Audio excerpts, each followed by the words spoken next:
Good morning, all of you. This is Dr. Abhishek Acharya, MD Ayurveda, क्रिया शरीर। आज हम अपने मल के बारे में ही यानी कि मल के टॉपिक के बारे में ही बात करेंगे। दैट इज़ टुडे इज़ मल कॉन्सेप्ट ऑफ मल पार्ट 4। अभी तक हमने जो हमारे त्रिमल है वो एक्सप्लेन कर दिए। बेसिक इंट्रोडक्शन जो है वो पार्ट 1 के अंदर एक्सप्लेन किया था, देन पुरीश सेकंड पार्ट के अंदर, देन थर्ड पार्ट के अंदर मूत्र एंड स्वेद। आज हम बात करेंगे कॉन्सेप्ट ऑफ धातुमल। अलग अलग हमारी जो धातु रहती हैं उसमें से भी मल का फॉर्मेशन जो होता है आफ्टर द धात्वाग्नि डाइजेशन, तो उसके बारे में हम बात करेंगे। चरक चिकित्सासन एंड अष्टांग संग्रह सारी स्थान के अंदर दो अलग अलग श्लोका है जो थोड़ा बहुत डिफ्रेंशिएट करते हैं जब लास्ट बात होती है तब। तो देखते हैं चरक चिकित्सासन 15th by 18th and 19th। किट्टम अन्नस्य विन्मूत्रम रसस्य तु कफो अश्रुजः पित्तम मांसस्य खमला मलस्वेदस्तु रुमेदस स्यात् किट्टम केशलोम अस्थनौ मज्ञः स्नेहो अक्षि विट त्वचाम। अष्टांग संग्रह सारिस्थान 5th by 63। कफ पित्तम मलाखेशु प्रस्वेदो न करोम च स्नेहो अक्षिविट त्वग्विषामोजो धातु नाम क्रमशो मलाह। चरक ने यहाँ पे जो डिफ्रेंशिएट हम चरक और अष्टांग के बीच में कर सकते हैं वो है, चरक ने मज्जा तक ही मल जो है वो डिस्क्राइब किए हैं जो, और अष्टांग संग्रह के अंदर शुक्र धातु को भी मल दिखाया गया है। वहाँ पे शुक्र धातु का मल होगा ओज। ओके, तो ये डिफ्रेंशिएट हमें याद रहना चाहिए जब हम धातु मल के बारे में बात करें। तो बेसिक जो है वो ट्रांसलेशन श्लोका का, अन्न का मल जो होगा वो विट एंड मूत्र जो हमने ऑलरेडी बात कर दी, पुरीश एंड मूत्र। रस का मल होगा कफ, अश्रुज यानी कि रक्त धातु का मल होगा पित्त, मांस धातु का मल होगा खमल, मेद धातु का मल होगा स्वेद, देन अस्थि धातु का मल होगा केश एंड लोम, एंड मज्जा धातु का मल होगा स्नेह ऑफ अक्षि यानी कि आँख के अंदर जो स्नेह पार्ट है, वीट यानी कि पुरुष के अंदर जो स्नेह पार्ट है, त्वचा के अंदर जो स्नेह पार्ट है उसको मज्जा का मल बताया हुआ है। ओके, तो फर्स्ट हम बात करेंगे क्योंकि अभी हमने ऑलरेडी वीट और मूत्र की बात कर ली है, यानी कि पुरीश और मूत्र की ऑलरेडी बात हो चुकी है, और आगे मेद स्वेद की बात भी हो चुकी है, मेद का जो मल है। तो अभी हम शुरू करते हैं रस के मल के बारे में, यानी कि कफ। तो मल ऑफ रस धातु इज कफ which is form during the metabolism of रस धातु, यानी कि आहार रस में से जब रस धात्वाग्नि आहार रस के ऊपर काम करती है और रस धातु को बनाती है, तो वहाँ पे जो है वो तीन चीज़ें अल्टीमेटली निकलती हैं। एक पोष्य रस धातु, दूसरा होता है पोषक रस धातु, एंड थर्ड वन इज़ किट्ट यानी कि मल दैट इज़ कफ। तो ये तीन चीज़ें जो है वो आहार रस का रस धात्वाग्नि से पाक होने के बाद फॉर्मेशन होता है। पोष्य रस धातु यानी कि रस धातु इटसेल्फ, पोषक रस धातु यानी कि नेक्स्ट धातु जो फॉर्म होगी रस रक्त धातु, वो पोषक रस धातु में से फॉर्म होगी, और किट्ट यानी कि कफ जो है वो वेस्ट प्रोडक्ट के तौर पे बनेगा। ओके, तो वेस्ट प्रोडक्ट ऑफ द रस कफ accumulates at the site of the kapha dosha and excrete from nose and the throat. Rasa vruddhi and rasakshay can increase or decrease its waste product kapha. Okay, तो इसीलिए रस वृद्धि के अंदर रसोपि श्लेष्मवत् ऐसा उन्होंने explanation दिया है ऑलरेडी। तो ये हमें गाइड करता है कि रस और कफ जो है वो ऑलमोस्ट इक्वल और द सेम तरीके से जो है वो एक्सप्लेन हम कर सकते हैं। ओके, रसो अपि श्लेष्मवत्, ये वर्ड हमेशा याद रहना चाहिए जब भी आप रस वृद्धि के लक्षण जब बोलने जाओ। ओके, तो you have to describe this thing रसो अपि श्लेष्मवत्। ओके, तो ये बात क्लियर रहनी चाहिए। देन उसके बाद में आगे हम बात करेंगे कफ दोष और रसमल जो है कफ, उसके बीच में क्या क्या डिफरेंशिएट है और क्या सिमिलैरिटी है।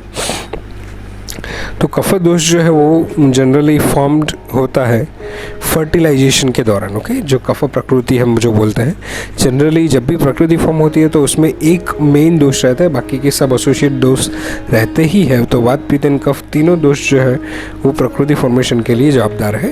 तो जब भी कफ दोष जो है वो हमारे शरीर के अंदर एंटर हो जाता है जब प्रकृति फॉर्म हो जाती है तब। ओके, तो फर्टिलाइजेशन के दौरान ही कफ दोष जो है वो बनता है। और रसमल कफ जो है वो आफ्टर डाइजेशन ऑफ रस धातु यानी कि आहार रस, आफ्टर डाइजेशन ऑफ आहार रस रस धात्वाग्नि से कफमल जो है वो बनता है।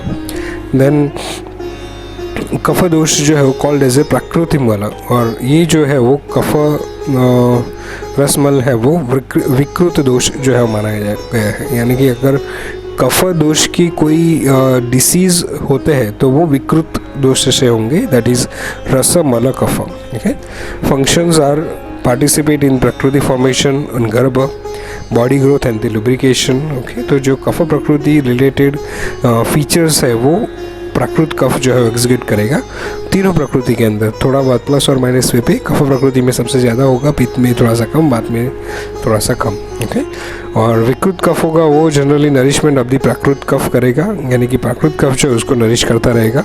देन वो throat, lung and oral cavity के अंदर जनरली उसका लोकेशन रहेगा।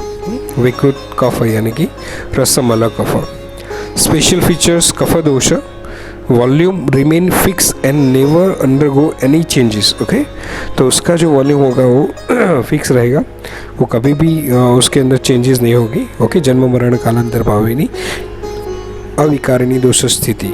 ओके, तो उसका वॉल्यूम कभी भी चेंज नहीं होता है।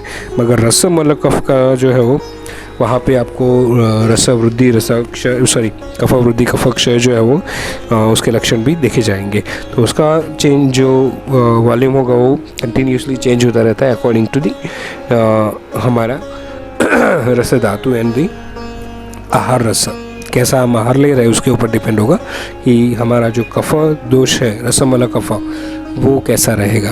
ओके, तो ये था कफ दोष यानी कि कफ जो रसमल से बनता है। तो इतना बेसिक हमें थोड़ा सा याद रखना है कि दोनों के अंदर डिफरेंशिएशन क्या है, कफ कैसे उसके अंदर फॉर्म होता है। ओके, और एक सेकंड रस धातु का मल है जो लिखा हुआ है अष्टांग संग्रह के अंदर, रसस्य मल कफो लसिका च। ओके, तो कफ तो हमने ऑलरेडी बात की, मगर लसिका इज अ सेकेंड मल ऑफ कफ। ओके, सॉरी रस।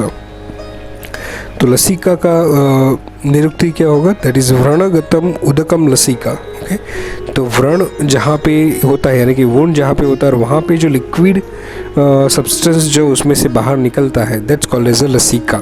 ऐसा अष्टांग हृदय सूत्र स्थान 30/45 श्लोका के अंदर बोला गया है। फ्लूइड और द उदक और द जल विच oozes out of the wound vrana is called as a lasika. Lasika is also location of the pitta dosha. Okay, नाभि आमाशय स्वेदो लसिका रुधिर रसः। ओके, तो लसिका जो है पित्त दोष की भी स्थान वहाँ पे बताया गया है अष्टांग हृदय के अंदर, तो ये हमें याद रखना है। लसिका उदकस्य पिच्छा भाग। चक्रपाणी टीकाकार ने वहाँ पे उन्होंने टीका की है चरक सूत्र स्थान 20/9 के ऊपर। लसिका उदकस्य पिच्छा भाग यानी कि पिच्छा स्लाइटली पिच्छिल अवस्था के अंदर जो उदक भाग होगा, जलीय पदार्थ या तो तरल पदार्थ, it's called as a lasika. Then lasika is required for the proper wound healing. अगर वो जो लिक्विड और तो तरल पदार्थ जो है वो सही मात्रा में रिलीज होता रहेगा तो वुंड हीलिंग जल्दी से होगी। Excess formation of lasika can lead to the impaired wound healing, तो ये भी हमें ध्यान में रखना है। The right quantity of lasika is good for the wound और the excess quantity is not good for the wound. As lasica is formed as a waste product, excess formation of the lasica leads to the disorder and hence vitiation of the lasica is one of the etiological factor of the prameha. And this shows edema.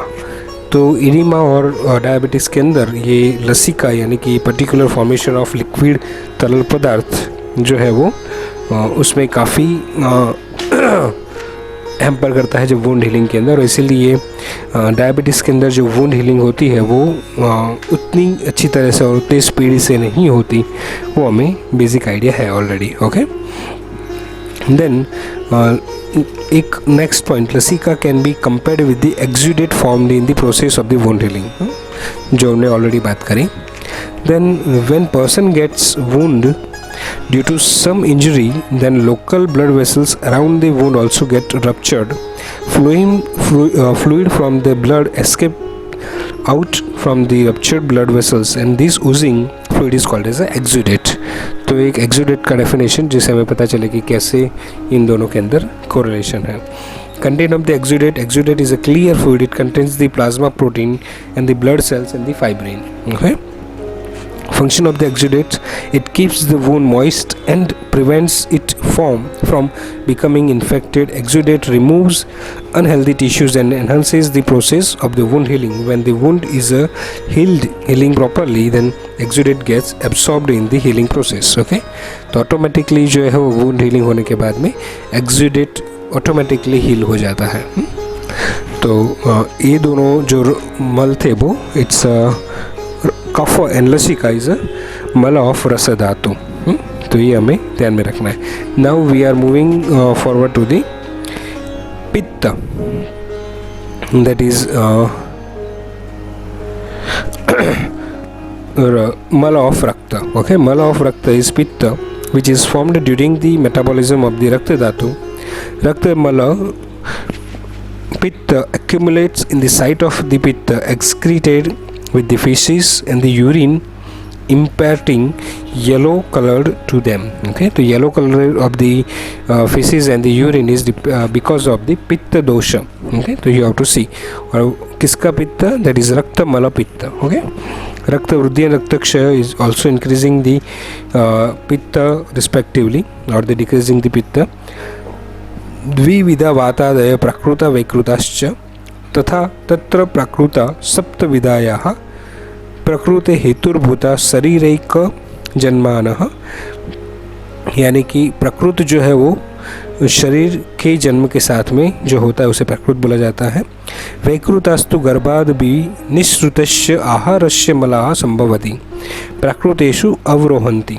Okay, यानी कि विकृत जो है वो गर्भ को निष्क्रमण, गर्भ को बाहर निकलने के बाद में, यानी कि जन्मोत्तर काल, वी कैन से जन्मोत्तर काल के बाद में जब आहार लेने लगता है गर्भ, यानी कि फिट जो इन्फेंट है वो, उसके बाद में जो फॉर्मेशन होता है मलों का, दैट्स कॉल्ड एज अ विकृत। ओके, तो ये हमें ध्यान में रखना है। प्राकृत अवरोहंती। तो waste products kapha and pitta are the vikruta doshas formed from the food, while doshas which are present since conception and which form a prakriti are called as a prakruta dosha। तो ये basic हमें idea पता होना चाहिए। Now the chart you can make in the examination paper writing, जब आप ये लिखते हो synthesis of the रक्त मल पित्त, ingestion of food, then digestion, then ahar rasa, then rakta dhatu, then Rakta mala pitta, then stored in the liver, then comes into intestine, then excreted in the urine and the feces. Okay, तो ऐसे उसका formation, synthesis and the excretion जो है वो आप उसके अंदर लिख सकते हो। देन डिफरेंस बिटवीन द रक्त मल पित्त एंड पित्त दोष। तो जैसे हमने कफ के बारे में भी बात की, वैसे ही इन दोनों के बारे में हमें देखना है। तो जैसे पित्त दोष है वो कंसेप्शन के दौरान ही फिक्स हो चुका है, और जो रक्त मल पित्त है वो आहार से फॉर्म होता है। ओके, और इसीलिए उसे कहा जाता है प्राकृत दोष पित्त दोष को, और रक्त मल पित्त को वैकृत दोष कहा जाएगा। तो फंक्शंस क्या होगा, तो पार्टिसिपेट इन द प्रकृति फॉर्मेशन ऑफ द गर्भ पित्त प्रकृति, digestion and transformation.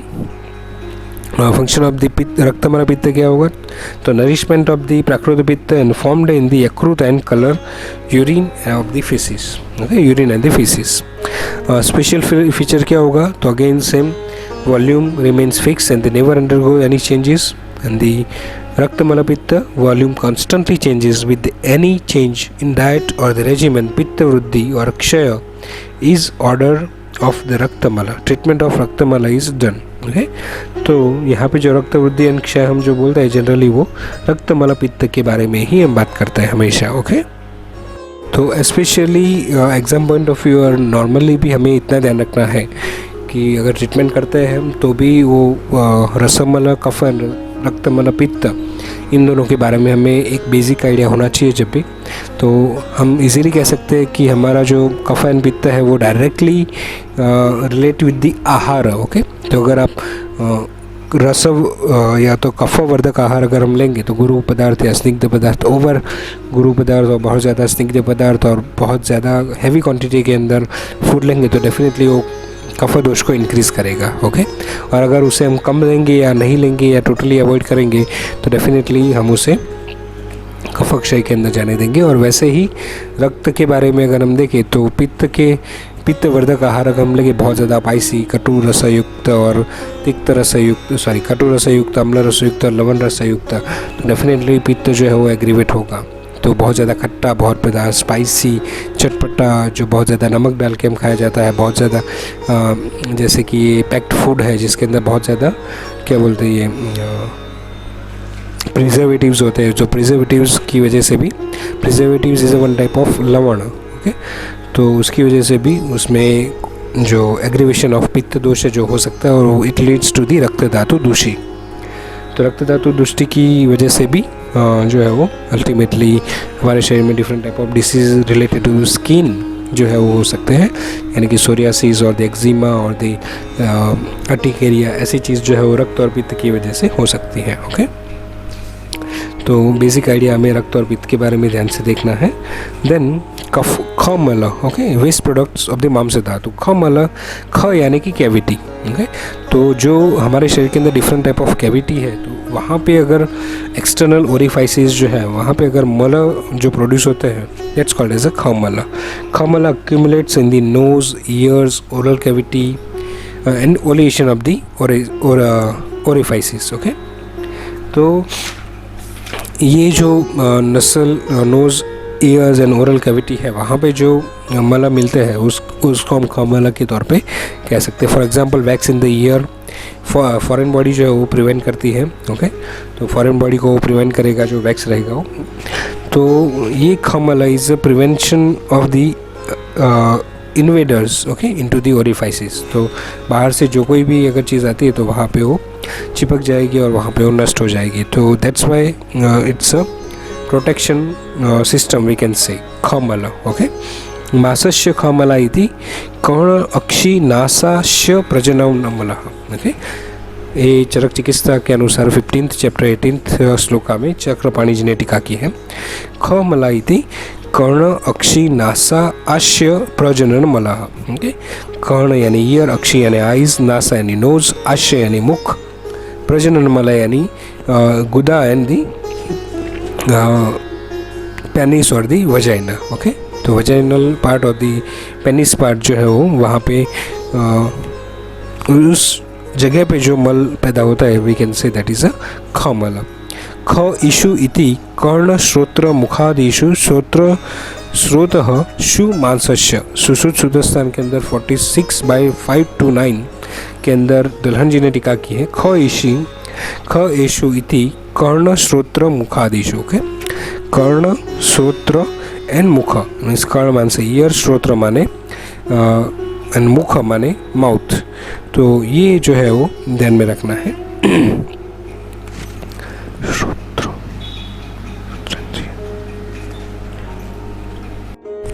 Modern point of view of the khamala, तो generally cavities of the ear, nose, mouth and vagina, cavities of these organs are lined with the epithelium cells. Okay, so which is nothing but the skin or the twacha according to the Ayurveda. So epithelial cells or the skin which lines ear canal, nasal canal etc. contains the different glands, and secretion of these glands are khamala. Function of this glandular secretion is protection of the particular canal. Khamala originates in the epithelium of the canal and the twacha is the secondary tissue, यानी कि उपधातु of the मांसा धातु. Okay, तो here we can correlate with the उपधातु and मल. मांसा धातु की उपधातु जो है त्वचा है और वहाँ पे उपधातु और यहाँ पे मल की जो हम बात करें ख, वहाँ पे भी त्वचा का इन्वॉल्वमेंट है, इंटरनल त्वचा का इन्वॉल्वमेंट है. Therefore, according to the Ayurveda, ultimately kha mala is the mala of mamsa dhatu. Okay, example of the kha mala, secretion of ceruminous glands in the epithelium of the ear canal is called as a ear wax. Olfactory glands in the nasal epithelium secretes the mucus. Then paraurethral and the bulbo-bartholin gland in the vaginal canal secretes the mucus of the vagina, which is called as a smegma. Smegma, SMEGMA, स्मैग्मा. तो यहाँ पे जो है ख मल को हमें ऐसे डिस्क्राइब करना है. हजार्डस ऑफ एक्सेस ऑफ ख मल, तो अगर बहुत ज़्यादा जो है ख मल वृद्धि हो जाएगी, तो अगर ईयर के अंदर वैक्स अगर ज़्यादा हो जाएगा तो डेफिनेटली कंडक्टिव डेफनेस हो सकती है. अगर हम कान को अच्छी तरह से साफ़ नहीं रखेंगे तो we can face the conductive deafness after certain years. Excess mucus in the nose can obstruct the air flow. तो नज़ल ब्लॉकेज जो है वो जनरली हम डिफरेंट टाइप ऑफ डिसीज़ के अंदर फील करते हैं, जैसे कि वातज प्रतिशय और कफज प्रतिशय. ऐसे डिसीज़ के अंदर जो है नसल ब्लॉकेज हमें फील होता है. Excess smegma in the vagina provides the medium of the growth of bacteria. Okay, तो वजाइनल इन्फेक्शन जो है वो हो सकता है अगर स्मैग्मा ज़्यादा मात्रा में वहाँ पे रहेगा तो it leads to the vaginal itching also. According to the Ayurveda, excessive formation of the kha mala is पूर्व रूप of diabetes. ओके, तो हर एक जगह पे अगर सब जगह मीन्स जितने भी खमल है हमारे सब खमल अगर ज़्यादा एक्सेस बनने लगे तो डेफिनेटली देयर इज़ अ पूर्व रूप ऑफ प्रमेह, और वहाँ पे इन्फेक्शन होने के चांसेस, यानी कि नज़ल infection, ear infection, vaginal infection, ये होने के चांसेस जो है वो ज़्यादा होंगे. और अगर आप इसकी ट्रीटमेंट के लिए बार बार जो है वो अगर आप डॉक्टर के पास जा रहे हो तो बहुत ज़रूरी है कि आप पहले डायबिटीज़ जो है उसके सर्टेन रिपोर्ट्स जो है आप करवा सकते हो. मगर एक बात भी हमें ध्यान में रखनी है, स्पेशली वजाइनल इन्फेक्शन के साथ में, क्योंकि हम डायबिटीज़ की बात कर रहे हैं तो there is a urine infection. Okay, vaginal infection की वजह से यूरिन इन्फेक्शन जो है वो हो सकता है, और उसमें इवन मॉडर्न डॉक्टर्स भी वो आपको प्रिस्क्राइब करेंगे कि यहाँ पे आगे आपको ये टेस्ट जो है वो डायबिटीज़ के करवाने चाहिए. You have to see the sugar level in the blood.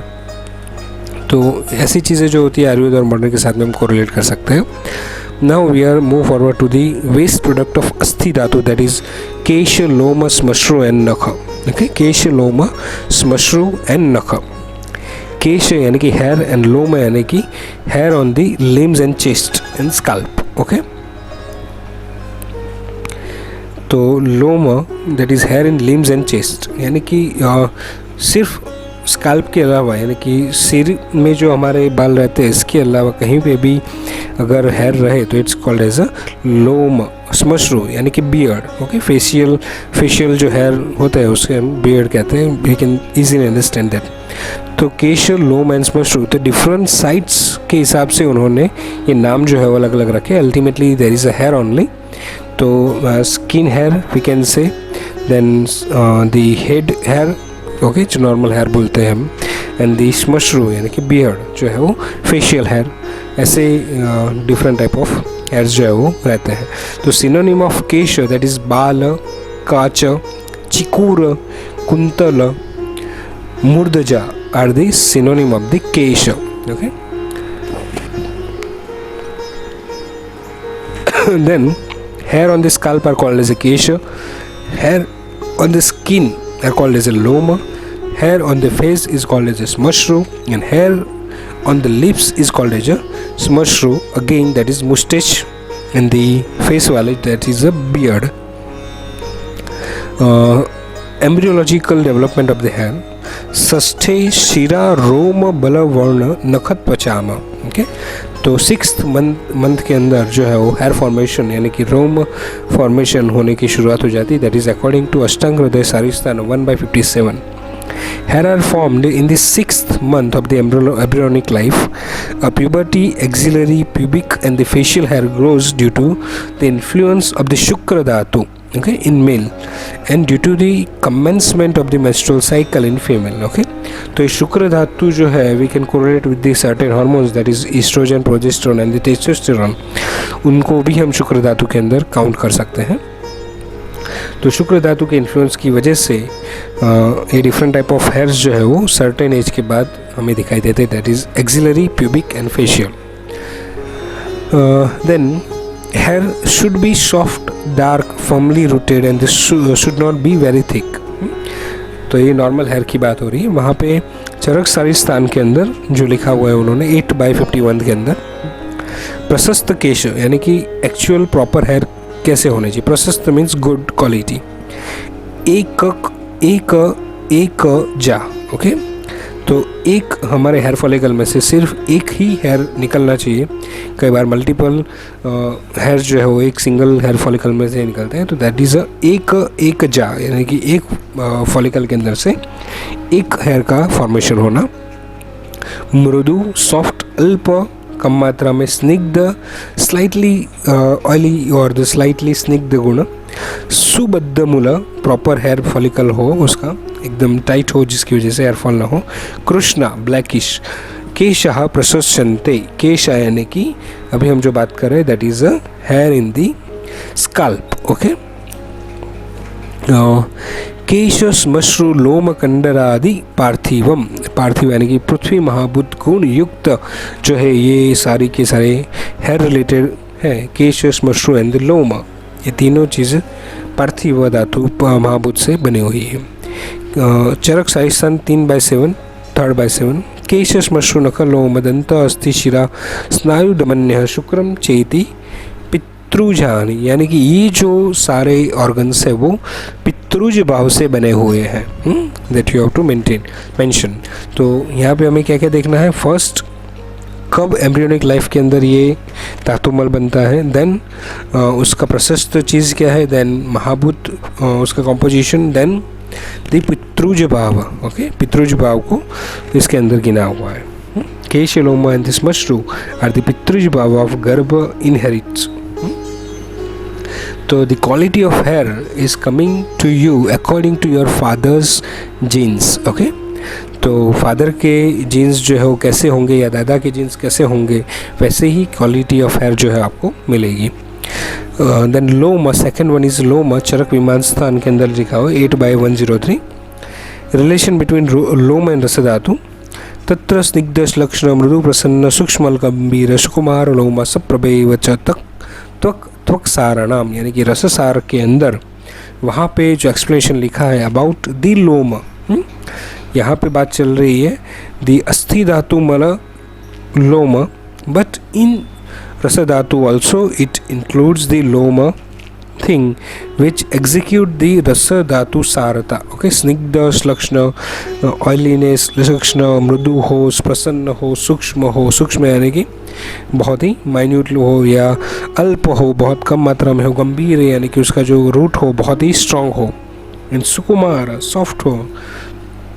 तो वैसी चीज़ें जो है वो यहाँ पे लिखी हुई है टू दी रस धातु सारता. ये सब तो inter correlation with the different type of topics you have to make sense. Okay, कि कहाँ पे इस टॉपिक का कोरिलेशन और द रेफरेंस कौन सी अलग धातु में, कौन से दोष में, कहाँ पे आपको मिल सकता है, you have to find out. तो जब भी आप पढ़ाई करें आयुर्वेद को स्पेशली और दी संहिता को, तो आपको ये बात ज़रूर देखनी है कि कौन सी चीज़ पे हम कोरिलेट कर सकते हैं. जैसे कि चरक चिकित्सा में कुछ बोला हो, चरक विमान के अंदर कुछ बोला हो, सूत्रस्थान के अंदर कुछ बोला हो, तो तीनों चीज़ को कोरिलेट करके हमें समझने की कोशिश करनी है. ओके, तो तभी हमें क्लियरली ये सारी चीज़ें समझ में आएगी.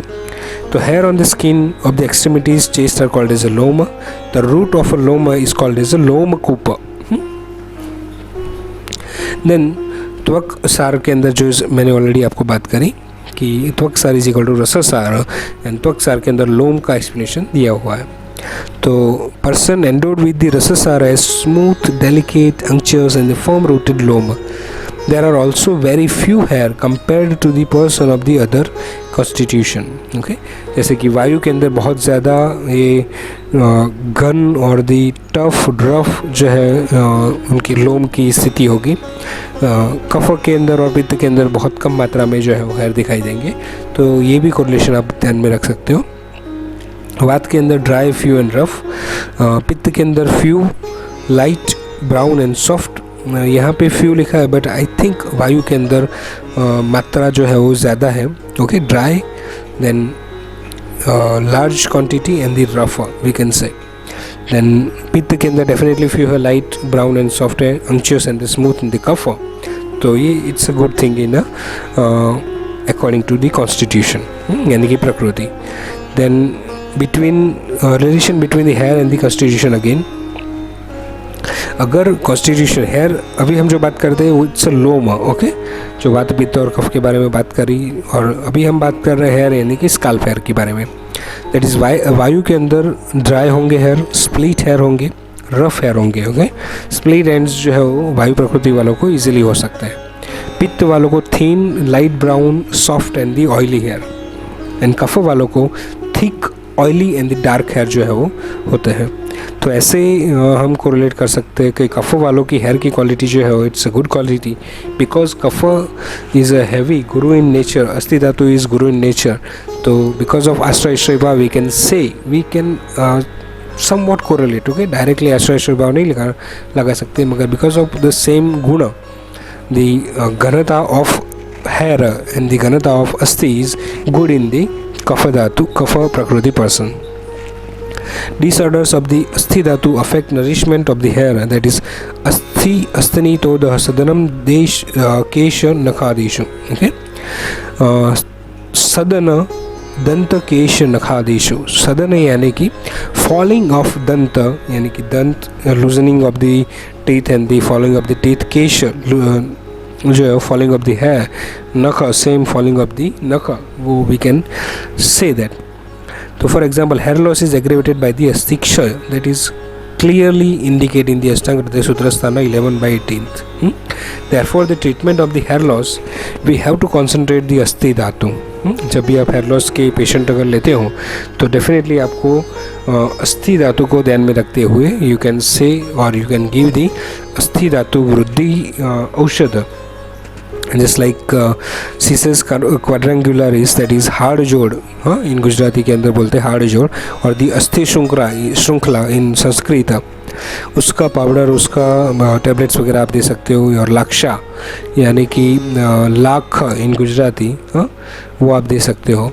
तो ऐसे जो डायरेक्ट अवेलेबल है मार्केट के अंदर कई सारी औषधि, तो definitely you can give this.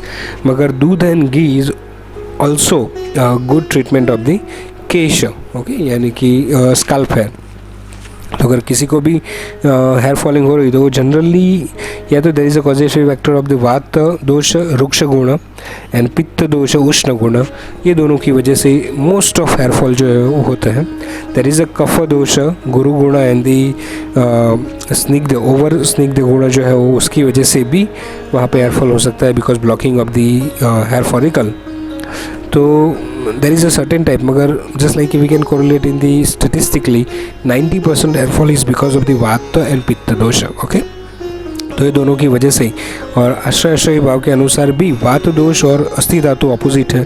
तो अगर वात दोष बढ़ेगा शरीर के अंदर तो ऑटोमेटिकली अस्थि क्षय होगा, और इट रिलेट्स टू दी सीधा हमारा hair fall. Okay okay, now we are move forward to the nakh, यानी कि nails. Synonyms of the nakh is karaj, karshamool, कमानकुश. तो ये तीन चीज़ें आपको याद रखनी है, करज, कर्षमूल एंड द कमानकुश. तो hard and the firm nail have a predominance of the पृथ्वी महाभूत. Okay, just same as the अस्थि धातु. नख अस्थि दंत मांसम तथा पार्थिवम. ओके, अकॉर्डिंग टू चरक सारिस्थान 7/16. केश अश्मश्रु नख लोम पितृजानी. ओके, तो नख भी पितृ के अनुसार, यानी कि पुत्रज भाव के अनुसार जो है नख फॉर्मेशन होगा. स्थिरा वृत्ता स्निग्ध स्ताम्रा मस्तुंगा. ओके, स्ताम्रा स्तुंगा कुर्माकार करजः. तो कुर्म यानी कि टॉर्टोइस. ओके, टॉर्टोइस के अंदर जो उसका जो पीठ रहता है उसका शेप कैसा रहता है, तो वैसा शेप जो है हमारे नख का होना चाहिए. ओके, स्थिर एकदम फर्म होगा, वृत्त राउंडेड शेप होगा थोड़ा सा, स्निग्ध ऑयलीनेस होना चाहिए वहाँ पे, ताम्र और थोड़ा सा कॉपरी कलर होना चाहिए. तो वैसे अगर है तो करज यानी कि नख, तो वो नख जो है वो आइडियल माने जाते हैं. Relationship with the nail of the दोषास एंड द धातुस. ओके, नेल्स, दोष एंड धातु, इन तीन के बीच में रिलेशन क्या है? तो वात प्रकृति के अंदर there is a dry, small and rough nail. Okay, there is a tendency to nail biting और द नेल ब्रिटलिंग. ओके, तो नख टूटने की भी और नख बाइट करने की भी आदत जो है वो हो सकती है इन वात प्रकृति पर्सन. पित्त प्रकृति के अंदर क्या होगा? They are pink in coloured. कफ प्रकृति के अंदर they are long and hard, यानी कि स्थिर. ओके, एंड रक्त सारता जो है उसके अंदर पिंक एंड ब्यूटीफुल जो है वो दिखा गया है, सुकुमार. मेद सारता के अंदर वहाँ पे बोला गया है अंचस, स्निग्ध एंड लस्ट्रस. अस्थि सारता के दिखा गया है large form and hard. And शुक्र सारता के अंदर दिखा गया है स्निग्ध फॉर्म, यानी कि स्थिर, गुरु एंड श्वेत. तो ऐसे हमें जो रक्त, मेद, अस्थि एंड शुक्र सार के अंदर नख का एक्सप्रेशन मिलता है. पित्त एंड कफ एंड वात दोष के, वात प्रकृति के अंदर हमें नख का एक्सप्रेशन मिलता है और वो हमें लिखना है. ओके, तो धातु सारता के अंदर अगेन मैं रिपीट कर रहा हूँ, रक्त, मेद, अस्थि एंड शुक्र, ये 4 धातु के अंदर आपको नख का एक्सप्लेनेशन जो है वो मिल जाएगा. ओके, उसके बाद में आगे थोड़ा सा हम देखते हैं, that is Akshi vit tvak sneha, that is waste product of majja dhatu. Okay, अक्षी विट त्वक स्नेह, यानी कि स्नेह ऑफ अक्षी, स्नेह ऑफ विट एंड स्नेह ऑफ त्वक. ओके, अंचसनेस, मज्जः मज्ञः स्नेहो अक्षी विट त्वचाम, चरक चिकित्सा 15/18.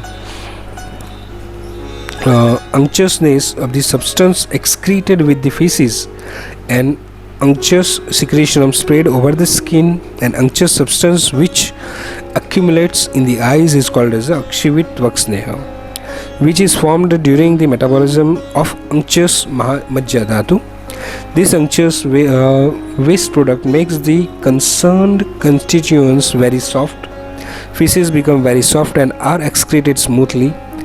Skin also becomes soft and smooth, and eyes become soft and smooth. Okay, that's protected from the bright light, dust and heat.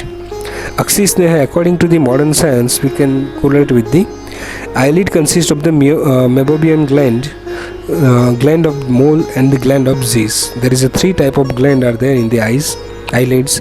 This gland secretes the oily secretion. Function of oily secretions are protection of eyes and facilitate movement of the eyes. Inflammation or the cyst of meibomian gland leads to the pain in the eye and heaviness in the eye. Heaviness of the eyes is a symptom of majja vruddhi.